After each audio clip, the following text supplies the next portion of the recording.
Sura, oh, pulira.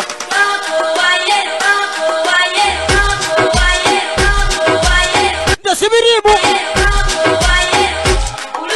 Kwagala yero.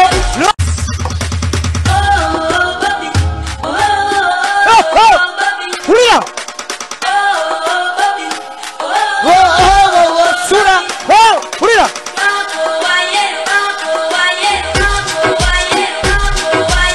Ndasibiribu. Kwagala yero. Kale, one more time. Mupavini Pro. Hey. Sura, oh, pulira.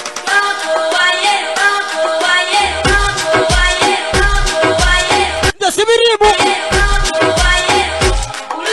Kwagala yero.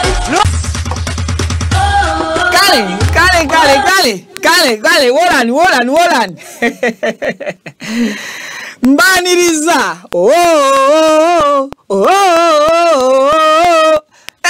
Abana bayina engeri gye bakyusa lyrics ezo.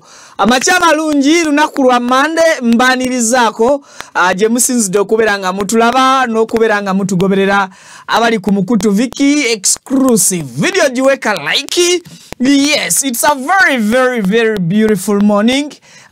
Nzize okubeera nga ate nkutemera eggwanga nga bwe likedde ennaku z'omwezi ziri 2 munya mwezi gwa November mwaka gwa 2025 tuteekateeka okubeera nga ate tumalako omwaka nga bwe tweteekerateekera okuyingira mu Uganda empya oba oliawo oluvannyuma lw'akalulu ka 2026 January 15 simanyi wawe kagenda kubeera nga kakusanga kakati bannakawempe basuze ku mudido abannakawempe basuze mu ntujjo na mudigido ogugenda maaso n'okuba nti gwaniriza Robert Kyagulanyi Ssentamu Bobi Wine mu bitundu eby'ekawempe era nga tugenda kuba tutunulira embeera nga bwe yatambudde mu kiro kirana na butya bwe beteeseteese okusobola okubeera nga bareceiving Bobi Wine olunaku olwaleero Kawempe North ewali omukulu Kazibwe Bashir Mbazira Kazibwe Bashiri zo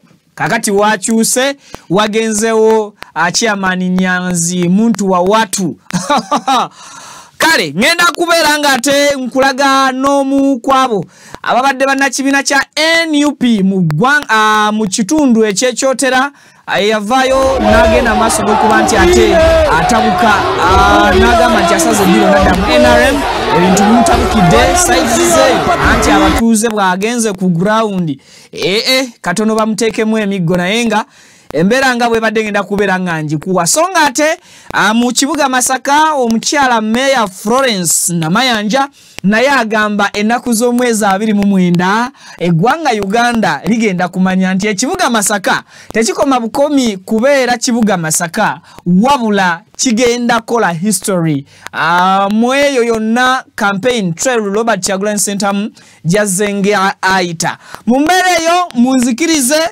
netolole mu just second yemu 236 ate bwe nkomawo nzije embozi n'ebigambo tubinyumye totuula n'osagasagana tuula kalira nkomawo tusimbule.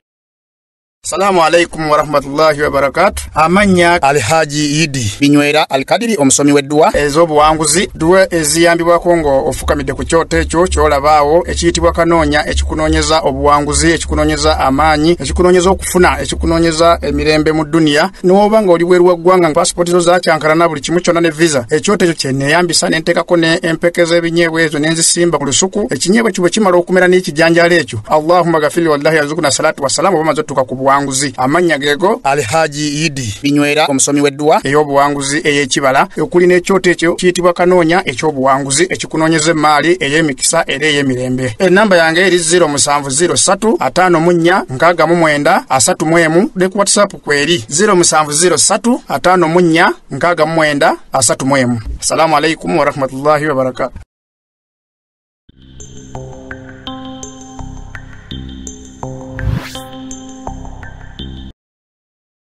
Okay, kale amachama lungi nkujjukiza KSK ya Center basangibwa Makindi emabega wa Vox osobola okubeera ng'otwalawo omwana wo nabanga ate afuna care ekyasinza okubeera ey'ekika ekyewaggulu oli muzadde otambula n'oleka abaana n'omukozi gw'oteesiga bulungi n'omutima ne gukutunduga kwata omwana omuleke ku KSK ya Center gw'ogenda okola emirimu gy'olweggulo ddono n'omwana ne bw'onaaba osuzeeyo yonna gy'onaabeera ogenza okuyiyiza ekikumi bo bajja kusigala bakuuma omwana oyo bulungi nnyo era omusange nga bamuyisizza nga bo be bannannyini mwana oyo. Akasente kasaamusaamu ekisinga okubeera ekirungi sanitation bakifaako ate nga ne security woleko omwana eri tight. So n'olwekyo kubira ku KSK ya Center otwale omwana wo abamulabirire bulungi nnyo mpaka woonadda okumusanga n'okumukima. Bobby Wine onaku olwalero Robert Kyagulanyi Ssentamu agenda kubeera ng'ate atandika kaweefubeewe w'okutalaga ebitundu bya Buganda and okutwaliza awamu agenda kubeera ng'atandikira mu bitundu eby'ekawempe era nga amakya g'onnaku olwalero agenda kuba asimbula mu maka ge okutuuka Makerere Kavule then ave Makerere Kavule ku kitebe asooke ayolekere Butereevu mu kitundu ekya Kawempe South then bwanava mu Kawempe South alyoka ayolekere ewali entujjo y'olunaku mu Kawempe North. Yes, ewali Honorable Nalukola Luyimbazi. Kakati kyabadde kiro kya ssanyu kyabadde kiro kya kujaganya kabadde keetalo bannakawempe baasuze bajaganya baasuze bakuba embuutu baasuze ku makubo nga bataddewo akasiki oba oli awo ketuyinza okugamba nti akasiki akabadde kaludde okulabika n'engeri gye babadde beesungamu okuba nti obudde bw'olwaleero bukya ebadde yanjawulo nnyo bibadde bya nsuso. Soko mpeekoko ku kanso Luyimbazi Nalukola ng'anyeenya ku galiba enjole nga akyakaza ekiwatu. Soko tuweeko ku kanso Nalukola ate tudde.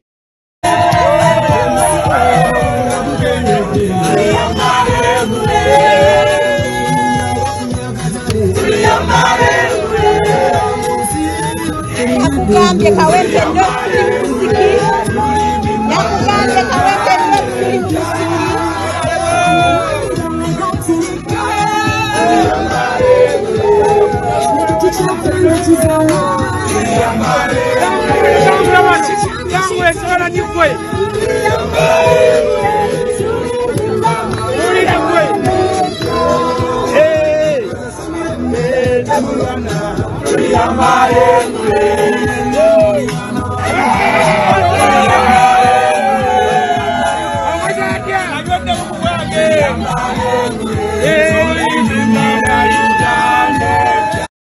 Kakati ekyabadde ekawempe mu kiro bano bafumbye entamu z'obuugi eziwererako ddala. I think competition kakati bannakawempe bagitutte kyengera mujjukira Bobby Wine yali akwate kubo kugenda Mbutambala bwe yakwata ku kubo erya Masaka Road bannakyengera basula ku makubo nga n'embuutu bazitaddeko bakuba zibwatuka ne bafumba n'entamu y'obuugi yali empitirivu ennene.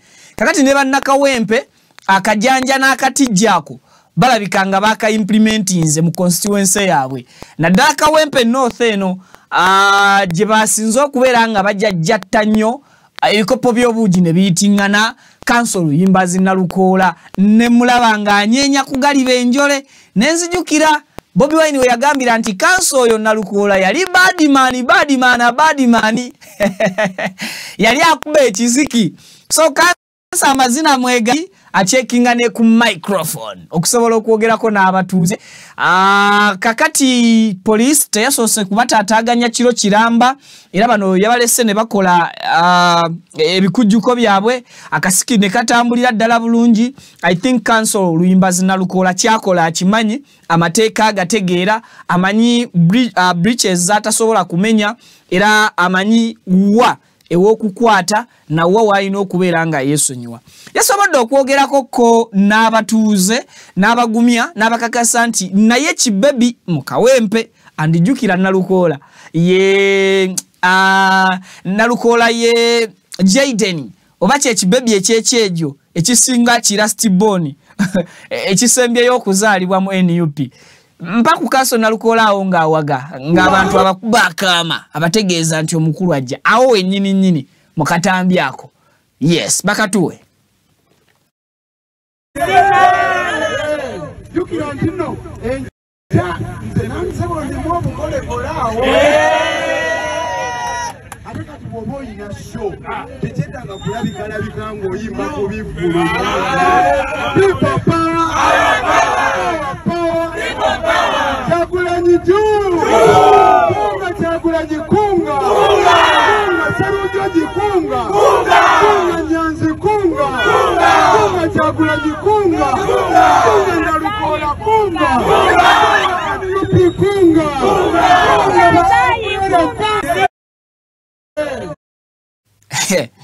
Kakati Kawempe eyo mugiraba. Kawempe eyo egenda maaso n'okuba nti erimu history mungi era bwe kituuka mu bantu abasinga okubeera nti bategeera Bobi Wine, abaana be Kawempe bategeera nnyo Bobi Wine. Yes, ekyo tusobola okukkiriziganya nze nammwe. Mu Kawempe omwo mulimu ebika by'abantu bangi. Bwe tubanga tukkiridde mu Kawempe South jagenda okubeera nga asookera. Jukira NUP yasooka kwesiga mukulu Kazibwe Bashir Mbazira musajja yali munnamawulire na kati akyali ye yakwatira NUP bendera mu kisanje ekyagguba mu kalulu akawedde akabiri 22 kakati Kazibwe Bashir Mbazira mu Kawempe North contribution eri NUP ne service delivery eri banna Kawempe North n'atagitukiriza bulungi. NUP n'ekitunulamu negamba tukoze tutya okusobola okuba nti tuswazibwa mulundi gwa kubiri. So this time around okuvuganya okwabaddewo ba embiranye ya akamyufu kayo yo kye yayita vetting process kadi yagikwata nejiwa chairman Nyanzi. Kakati chairman Nyanzi olwaleero yaina kadi ya NUP mu bendo lya Kawempe South. Kakati nga egezako okuzimba structures z'okuzza obwesigwa n'omukwano ogwo abanna Kawempe South gwe balina eri ekibiina ki NUP yadde omuntu NUP gwe yasindika mu Kawempe South yo yagidisappointingirayo omukulu Kazibwe Bashir Mbazira Honorable. This time around chairman Nyanzi akoze omulimo munene nnyo era yewaddeyo nayasaamu kingi nnyo okakasa nti Kawempe North addamu addamu n'agisitula n'agiboostinga nekomyawo morale eri gye yalina ey'okubeera nti ejjajjatta NUP nga ekibiina ekisobola okwesigika mu mbeera y'okutambuza campaign zaabwe ne mu mbeera y'okutambuza ekitundu nekibanga kitambula bulungi nga obuweereza babufuna ate nga n'obwesigwa eri pate weebuli. So Bobi Wine mu Kawempe North aina ya makanda mayitirivu nnyo comparing to Kawempe South. Era ensonga lwaki Kawempe South asazeewo gy'abasookera then male oba olukuŋŋaana gagadde olusembayo alukube buterevu mu Kawempe ey'amambuka ene wali omukulu Luyimbazi Nalukoola.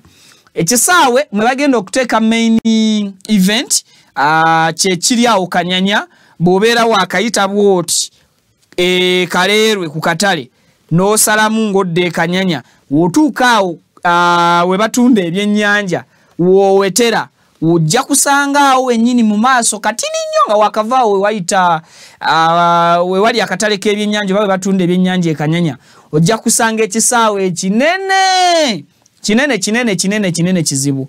Naye wakati mu ntujjo ebadde mu Kawempe North mu kiro ekyakasiki kye baataddewo kye baatonzeewo wabaddewo embeera gye njagadde nneme kubuusa maaso etya. Waliwo ekifaananyi ekya President Museveni kye batadde mu kkubo eriweta Bobi Wine gy'agenda okufubutukira okudda ku kkubo erimutwala mu kisaawe ekya Kanyanya walina okkuba olukuŋŋaana lwe olusembayo. Mu kkubo wakati wennyini we batadde ekipande kya President Museveni ekinene ddala esaidi ne saidi nga kyonna kipande kiraga President Museveni nti waali nnyo. I think ekipande kino sina kulowooza in actual sense ekipande kino kibadde tekibeerawo bulijjo wabula olunaku olw'enkya enteekateeka bwe zaafulumye nti Bobi Wine gy'alina okugenda mu Kawempe North okuba olukuŋŋaana lwe gaggadde abantu abatategeerekese baleese ekipande kya President Museveni ne bakiteeka ku kkubo wakati kuba lino kkubo liva eno eddala lisalamu kati liri erisalamu Bobi Wine gy'alina okufubutuka okugwa mu eryo ekkubo erinaini eno ekipande gy'olaba kiri naye waliwo ekkubo erivaayo ericonnectinga ku main road eyo kitegeeza nti yenna yabaza okuteeka ekifaananyi kya General Museveni mu kkubo Bobi Wine wagenda okutuukira ne crowd ebeerawo nga bannakawempe bagenda maaso n'okwaniriza president waabwe Kyagulanyi gwe baagala bo nga bwe bagenda okumureceiving olunaku olwaleero ono yakozesezza kye tugenda okuyita ejjoogo oba yakozesezza kye tugenda okuyita okusoomooza atya kaliba akatego ka poliisi okukwatirako abaana ba NUP abayinza okutambula ne bagwira ekipande ekyo ne bagamba nti abaana ba NUP bagenze maaso n'okuba nti bayuza ekipande kyani ekipande kya President Museveni. I think police mwetaaga mu considering era mutunulire ekintu kino njagadde nkitunuzeewo olwaleero in case nga waliwo abakwatiddwa olw'okuyuza ekipande kya president mubeere nga muli aweya mutya nti tosobola kuddira kkubo pata emu weegenda kuyita nga bulijjo tewaliiwo kintu na kimu kikolebwawo gwe nojja n'oteekawo omuntu we bali mu mbiranye yes ekipande ng'ekipande tekiina buzibu naye crowd egenda okubanga eyita ewali ekipande kino yo mugirowoozezzaako mutya otherwise unless nga mutaddewo Trump oba katego kammwe kukwatirako abantu abayinza okubeera nga batambula ne beesindika ne bagwira ekipande ekyo ekipande kiri made mu wood kiri mu mbaawo bubaawo even bulina soft just kuba akafaananyi singa abantu abawera 10 benyigiriza beesindika batambula because you know always Bobi Wine bwabeera atambula abantu batambula beesindika olwa crowd ye ebeera ki ebeera empitirivu ennyo so ogenda kusanga nga abataddewo ekipande bakitaddewo mu mbeera ya kusoomooza NUP na kutegerako mutego oguyinza okuvaako obuzibu bw'okwarrestinga baki abaana bakawempe tukirabye nga Bobi Wine jazzaayita enfunda eziwerako abawagizi be bakwatibwa ne mwaluwa gyasembye okuva poliisi yavaayo ne confirming nti abawagizi 32 bakwatibwa era netubulira n'emisango gyakuba poliisi mayinja na kugikolako fujjo era netegeeza nti n'abalala ekyakola ki ekyabayiga so wakati poliisi nga egenda maaso n'okuteekerateekera bannabyabufuzi bano oba ng'eteekateeka routes za electoral commission eziri gazetted zeyawaba candidates nandisabye tuleme kuteekawo contradictions nneme kusanga 7 oba Bobi Wine naye ng'omuntu aleme kubanga asanga ki 7 ne bacandidates abalala bonna ab'enjawulo anze ndowooza kigenda kuba kituyambako okusobola okugyawo obuvuyo ne okulaba arrests ez'enjawulo oba ekikwatibwa kw'abantu ab'enjawulo mu bitundu abacandidates gye babeera bakola ki gye babeera bagenza okuba campaigns zaabwe unless nga it's a Trump mwataddewo katego kammwe but bwe kaba si katego kammwe nandisabye ekipande ekyo ne kigenda ebbali gye bataakirinnyire ate bwe banaakirinnya nze ndi conksure nti wajja kubaawo arrests ezigambibwa nga zitambulira ku theme ya kuyuza kipande kya opposition kya candidate Bobi Mwami Museveni otherwise awusiinaawo bingi byakubagamba ekyo ndowooza nakyo mukitegedde kakati lwakuba gundi yange waneeganye mbadde njagala kulaga population ya Kawempe n'ebirala ebifaanaganako bwe bityo kati Kawempe eno erimu abantu bangi nga bwe nagambye nti erimu ekikula ebikula by'abantu ab'enjawulo ate abategeera obulungi Bobi Wine bwe tuvaako eri mu south ne tujja eno mu north ewakulemberwa omukulu Luyimbazi Nalukoola Honorable Council olabira ddala nga abantu abasingamu obungi bawagizi ba ludda luvuganya ba opposition mu Kawempe era Kawempe banga lyebereddewo NRM tebeerangamu na kweyagala kwa waggulu nnyo. Balina period gye babeerako naye bwe tugenda mu history wa Kawempe naddala Kawempe North eyo otuukira ddala ku kinyusa ekikakasa nti opposition yeeriisa nkuuli mu Kawempe era bannakawempe kizibu nnyo okuba kuba enjiri ya gavumenti eriko naddala ya NRM okuba konvisinga emitima gyabwe ne gikola ki emitima gyabwe ne gikyuka. Kawempe nga Kawempe abantu balina ebizibu bingi ebibaluma ng'ate ebizibu ebyo bisobola kukolwako gavumenti. Kati gavumenti yo yagayaala okukola ku bizibu by'abannakawempe. Abannakawempe ne kibaleetera okuba nti bakyawa ekibiina ekiri mu buyinza ne basalawo ebbanga lyonna kubeera nga bawagira opposition. So this time around opposition esinga okubeera ey'amaanyi ye NUP and Robert Kyagulanyi Ssentamu asuubirwa okubeera nti aweebwa warm welcome oba oliawo egenda okubreaking a record okusinziira kuwa yonna gy'akoze eki kuwa yonna gy'ayise. Nabagamba nti campaigns zino ku mikwatu oba ku mikutu egy'enjawulo naye nga gitambulira n'ekumiramwa oba ku bigendererwa eby'enjawulo. Yes, kati ekyo kikulu nnyo okujjukira. Olunaku olwaleero bw'anaaba amaliriza Kawempe programu ye ya week Tuesday agenda Mukono. Kakati ne bannamukono olwaleero bagenda kusooka kulaba kiki Kawempe kyegenda okuteeka ku tebo. Yes, Kawempe etadde ki ku tebo then bokwe bagenda nabo okusinziira okulaba Mukono kyegenda okukola competinga okulaba nti eyisa Kawempe South ne North kye baakoledde Mwami Kyagulanyi.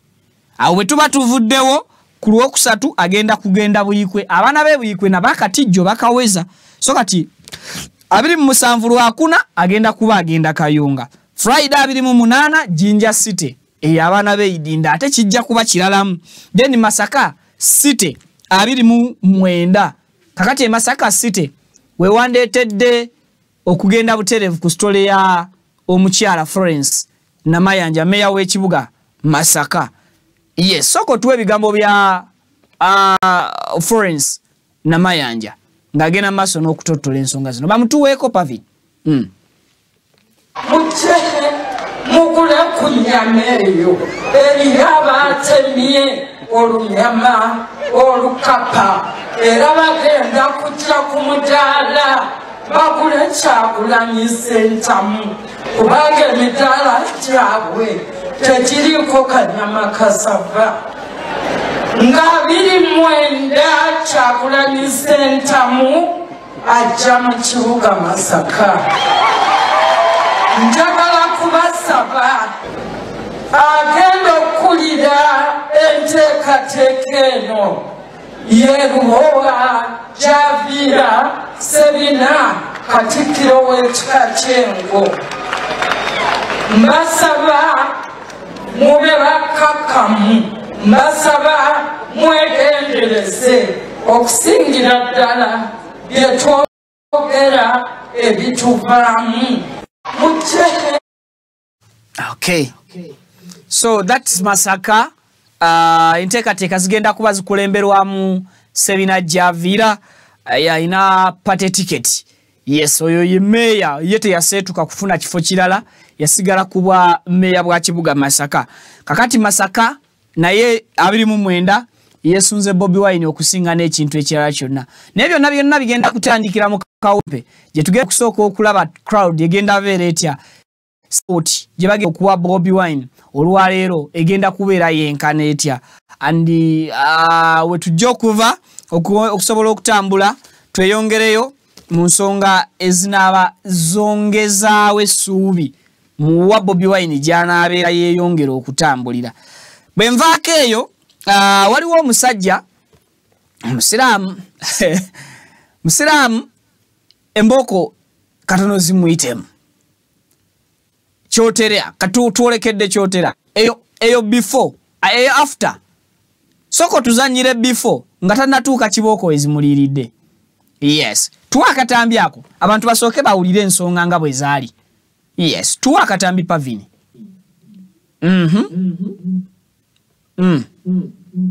Nemo kugumikiriza ennaku nkaaga ng'ogenda kufuuka pulezidenti wa ggwanga ate n'ozisaba gw'ogamba nti nakyemalira akuweereza ssente ezimuggyako ye awo nsalira ddala eddiiro n'ennyambala yeero mumpe t-shirt ya yeero n'olema okugumikiriza ennaku nkaaga ng'ogenda kufuuka pulezidenti wa ggwanga ate n'ozisaba gw'ogamba nti nakyemalira akuweereza ssente ezimuggyako ye awo nsalira ddala eddiiro n'ennyambala yeero mumpe t-shirt ya yeero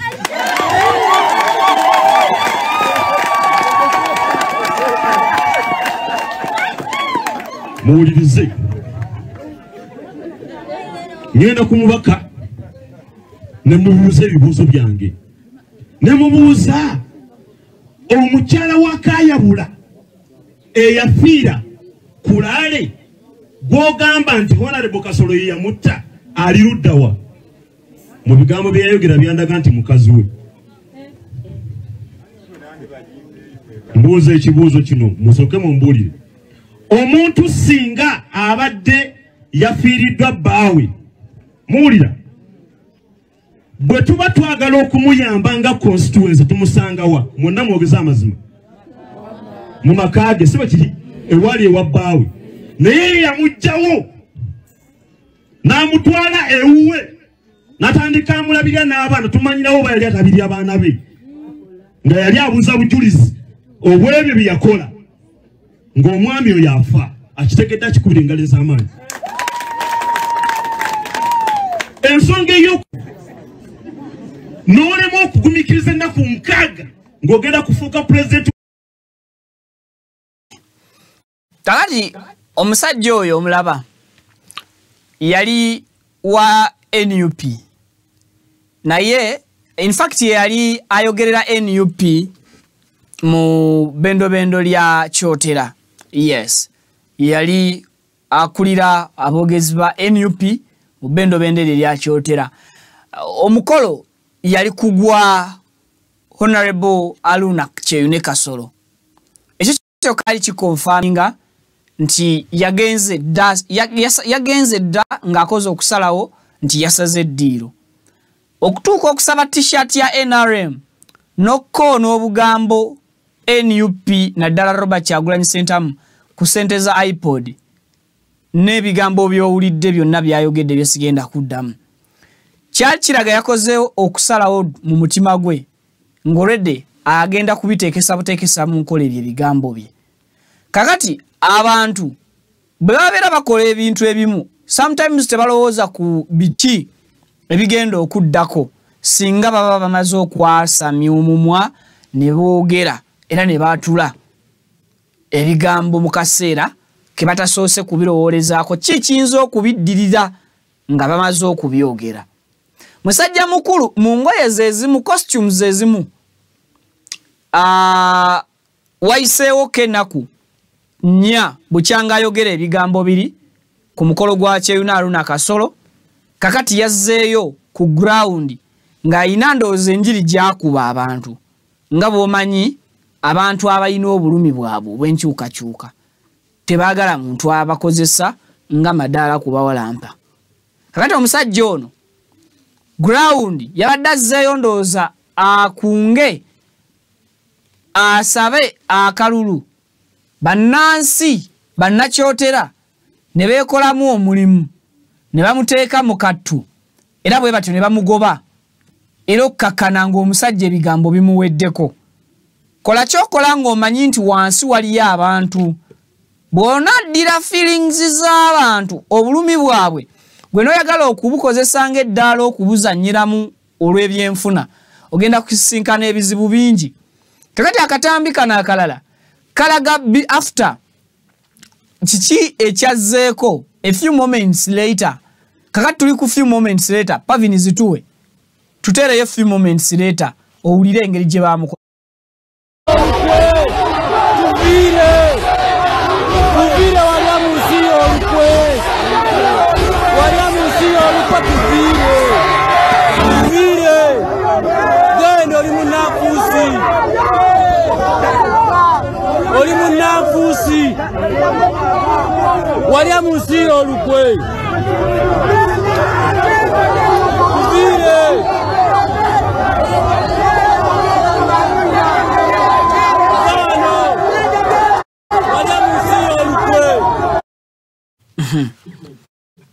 Kati ebyo bye bimu kubisobola okutuukawo singa oboddidde feelings z'abalala n'ozizannyiramu. Example nyangu gye nnyinza okukuwa, gwe omuvubuka akyakwana toddiranga omukazi oba omuwala gw'okwana gw'operereza n'omuteeka mu mood omubiri gwe ne gureactinga n'omulekaawo. Ekyo kyokka ky'obeera okoze oba ozannyidde mu feelings ze, era asobola okuva mu mbeera n'akukyawa obulamu bwe bwonna. N'owebuuza omuwala namukola ki naye nga wazannyira mu feelings ze, waddira emotions ze gwe n'ozizannyiramu amatatu n'otazirespectinga. Kati abantu okugamba nti walya mu nsi y'olukwe doesn't mean nti wakwata eggwanga n'oliteeka ku suwaani n'oliteeka mu lubuto lyo. Kitegeeza kozi y'abo abasinga okunyigirizibwa gye wali olaze nti naawe oli kitundutundu ku yo n'omala gwe n'osala eddiro omulundi gumu. Ate tusinga okunkwasa ennaku ku bantu nga bano abasala eddiro okuva ku sayidi y'abanyigirizibwa okudda ku sayidi y'abatanyigirizibwa. Basuubizibwa naye tebabatuukiririza ebyo bye babasuubiza. Nze ndabye abantu bangi abacrossing okuva mu opposition ne bagenda mu NRM. At the end of it bawunzika ate bakaabira bano ba peasants oba abantu ba bulijjo abanaku nga bakubira enduulu. Mwabiraba wano ku minister ow'ensonga z'amateeka Robert Mao yakola ddiru ne mwami Museveni n'ekibiina kya DP kikukumpi kyonna n'akitola n'akitwala mu NRM. Naye mwami Museveni bwe yagaana okumusasula ndowooza bye yasuubiza omusajja, ate mwami Robert Mao Honorable yawunzika akomawo eno mba peasants abagamba bamuyambe bamukubireko omulanga ba raising up amaloboozi gaabwe. Mwami Museveni asobola okumuwa ebyo bye yeeyama okumuwa. Ndabyeko abantu nga Bashbag Kato abaali ku ludda olunyigirizibwa nga balaga bali mu mbeera ennungi yadde banyigirizibwa but health wise n'obulamu bwabwe normally nga buli okay. But the moment they crossed ne bagenda mu NRM ogenda okuwulira nti ne talent gye yali alina alinganga gy'atadde mu katu n'asalawo agisaanyewo bagizikirize.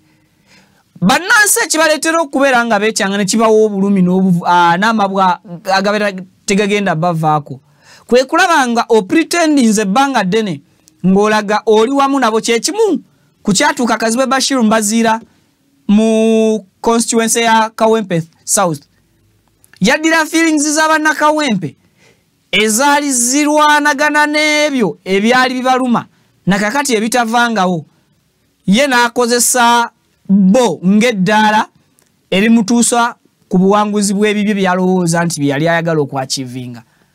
Kati Kazibe Bashir Mbaziira olwaleero ne bamusanga ng'afunye accident mu Kawempe South, oyinza okusanga population y'abavubuka bwe baba nga be bamusanze nga balinga 5 kuliko abantu 2 bokka abasobola okuwa first aid Kazibe Bashir Mbaziira bwe baba nga bagoberera politics owa Kawempe South. So feelings z'abantu whenever you try okuzicyanga n'okuzizannyisa ogenda kufundikiranga abantu bakulaze obubiibwo, abantu bakulaze butya bw'obaliddemu olukwe kubanga bo balowooza gwe gy'obeera osazeewo okulaga yeye wali abanyigiriza. Andi bwe kiri Uganda erimu ebiwayi 2 abanyigiriza n'abanyigirizibwa era kyekimu n'obulamu obwa bulijjo.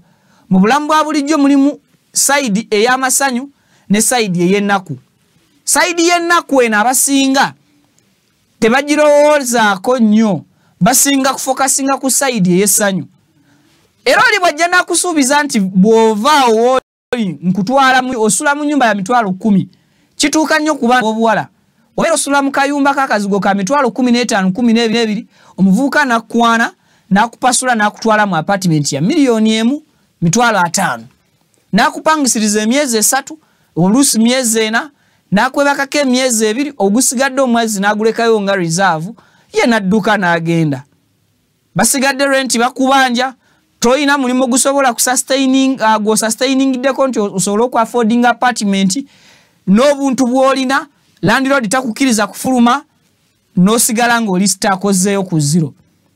Wachamuukirira n'ovaka boyfriend akaali kasobola okuwa emitwalo 15 n'olowooza obuuse n'omugagga n'akuwa emyezi 3 egya apartment y'emiliyoni 1 naye n'akuleka nga tokyasobola na kufuna sente ziddamu ku affordinga kali akazigo ke 15 ke wali osobola ng'ate akufiiriza n'omukisa gw'ono munaku munno abadde atetenkanya mu mbeera y'okunnyonnyola landiroodi wa akazigo ke 15 ne mubeerawo okusukka myezi 6 oli akuddukiddeko myezi 3 kakati abava ku kibiina ekirina essuubi ly'abo abanyigirizibwa ne bagenda butereevu mu kibiina ky'abo abanyigiriza ate abanyigirizibwa automatically mubeerewo nga mumanyi repercussions oba biki ebigenda okuddirira oluvannyuma lw'egyo emizannyo gye muzannya awo bwe mba nvuddewo obudde budduka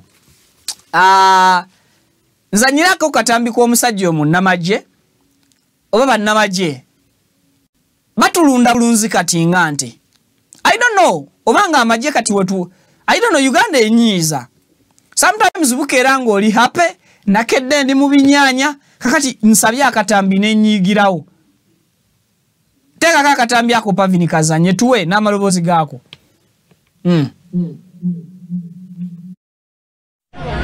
Eba kwasa choko bagamba kuba muntu. Tokuba boto munno, yo muntu munno. Era mwana Grace, yo muntu munno. Wait, you respect. Sirimu. Why? Back genda.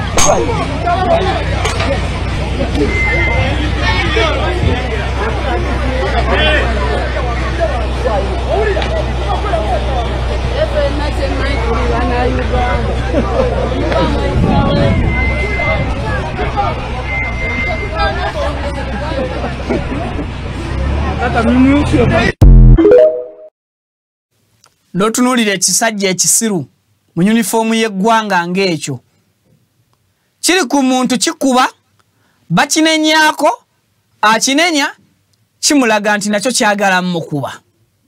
What kind of stupidity is that? Chikalakala ne mundu mu uniform y'eggwanga gye kitamanyi na material kimwe baagikola. Omuntu gwe kikuba ayinza n'okuba akutte sukaali yakava okuwa omusolo nga kyo kimaze omwezi mulamba tekigulangako yadde kilo ya sukaali gavumenti kutemako omusolo gwa nusu 2 nenga kikalakala ne mundu ekiweebwa ng'egulidwa ku sente z'omwewo omusolo. Some people are totally stupid. Most of them bwe bakwata ku mundu ezo balowooza obuyinza ensi bagimazeeyo. Akutte mundu bamunenya, akutte omwana wa boda amukanyaga emiggo bamugamba va ku mwana tokuba muntu muno. Sense of humanity ak'obuntu kaliwa mugwe. At the same time you're raising up no gugogwo. Wano twabagamba abasirikale batambula ne solid ekyo kiki? Solid ezo batambula nazo bagenda bakonekitinga amasannyalaze. Tetuganye bazikwate nga bazikozesa mu ngeri ennungi. Soko stopping face y'akasajja ako. Stopping a face y'akasajja ako. Omukazi gwe kayina awo kalengere kayina n'amalimu mukamwa. You people muletera abantu you look at those people what they are doing to citizens of this country. Muddira obulumi n'ebizibu byammwe ne mubiteeka ku bantu abalina obusungu bwabwe. You people oliesanga n'okwesanga ngo mwezi mulambo yo musajja ta spending amitwala 3 government kujjako omusolo gwa nusu 8 nenga munansi gwali mukube emboko asasudde omusolo ogukola emitwala 3 ye jatannaba na kuspendinga mu banga lya mwezi gumu. They are trying to explain to his colleague akulaga nti alina obuyinza bungi. He can even beat you toina kyomugamba and is in obusungu bunkutte obusungu obunkwata njogera oluzungu ate ebigambo ne bimbula bumbule obusungu bunkutte. How can you beat a fellow Ugandan like that? Kalabe obunyo kalabe okwate mundu obumundu ne mundu gyakutte yali batamanyi mitendera ki mweyita kutuuka mu ggwanga lyali okagikwate. Abamu kubasasula ensimbi ezigula n'engoye mwali engoye zaali mungulire omuntu gwakuba apambana kwegulira nangoye. Twali very very proud with Uganda, I mean with UPDF. These days we no longer trust UPDF. We no longer trust our brothers and sisters in uniform. Olwebikolwa ebibi ebisaasaana tetugamba nti mwonna mu magye muli babi, mulimu abalungi, naye ababi kummwe mubikka ekifaananyi n'ettundutundu ly'abalungi. Kati nzizaayo mbinyaanya n'obusungu bunkutte, nzizaayo mu kayimba ke twatandise nako nezinire obusungu bukke, nzirizaayo Pavini Tondwisa obusungu bukke. Hurira! Sura! Hurira!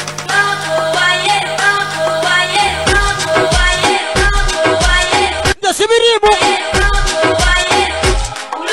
Twagala yero!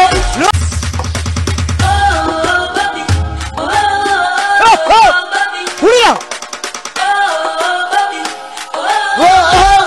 Sura! Hurira!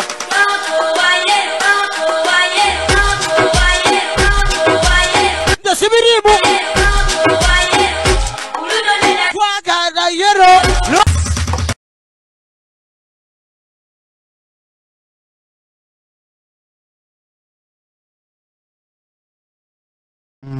Nay, that broke me because Semujugwe nalimanyi, I didn't think he would stop that. Okuwaayiriza ate ng'olita Nalaba Semujunganda Ibrahim ngalimba yagamba ki? Ate nze nga muntu mbadde sikirowoozaako mu bulamu bwange nti Semujunganda asobola olimba. Ebyo yayogera nti nno oli yagamba nti Besigye aliyose ali mu kugira tabyogerangako wayusu. I have gone back. I have even waited. Social media no terimba. Mwina akantu kemukolaka few moments later. Bakalete. For the context, awuliriza wayusu Mubaka Semujungu Ibrahim Nganda yavayo n'agamba nga bakamala okubanga bakwata wayusu amufumbiro tikagenda tusange Dr. Kano Kizza Besigye anti yali agamba mu bigambo bya Semuju nti okukwatibwa kwa Dr. Kizza Besigye ku by'Ekenya okujja wano kwali kwa kumwa political capital. Paraphrasing. Omanyi lero kanjogere. Yes. Alex mu 2005. Yeah. 2006. Yeah, meeting Besigye. He was a young boy.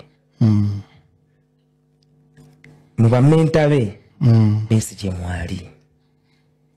Otegera statement yeyo. Yeah. Mubantu ku mutima ba holdinga dear. They could have diverted their views. Ne Besigye akola ki? Mwali. Ate nnyo. Ne mu path ye yonna. Besigye mwali. Ontegera kyenkugamba? Lubakwata Kano Kizza Besigye Alex yali ku barometer. If I am not mistaken. Kwera mawuli twagafuna kiro yali ku barometer. Olwokubiri olw'olunaku lwesijjukira. Kati yesawa tumanyi watidise. N'agenda ne ku Pala FM because yali muganzi nnyo ku Pala FM. And he made the same topic. Naye desperation y'abantu bano gye tubadde tetumanyi. Nti mukubaagala ennyo ate batandika otutekinga for granted. Ate nga twaba tubaagadde nnyo ng'ebintu ebimu tubajjako hadithi tugamba nti bwayogera kiba kituufu. Naye that broke me because Semujugwe nalimanyi, I didn't think he would stop that long. Okuwaayiriza ate ng'oli taliiwo ate ng'amanyi taliiwo yakikola kimanyi nti oli taliiwo. I stand to be corrected. Yeah. I want that after. A few moments after. Because lwe bakwata Alex, lwe bakwata Dr. Kizza Besigye, Alex yali ku barometer. Yeah. Bwe yamala n'agenda ku paala. N'avumirira. Engeri gye yakwatibwamu. Oli Kano. His mentor. Simanyi ddi Ssemujju lwa meetinga Kano officially. Ng'avudde mu byamawulire. Oli ya meetinga muto ng'ali ku university. 26. N'amukwata n'amutwala ne ku ki? Ne ku university Mukono. Story nyingi nye ziri behind Alex is living Mukono. Naye some of them they are bent because of era ebintu bingi byakyuka ku UCU after his departure politically. Nalaba Ssemujju.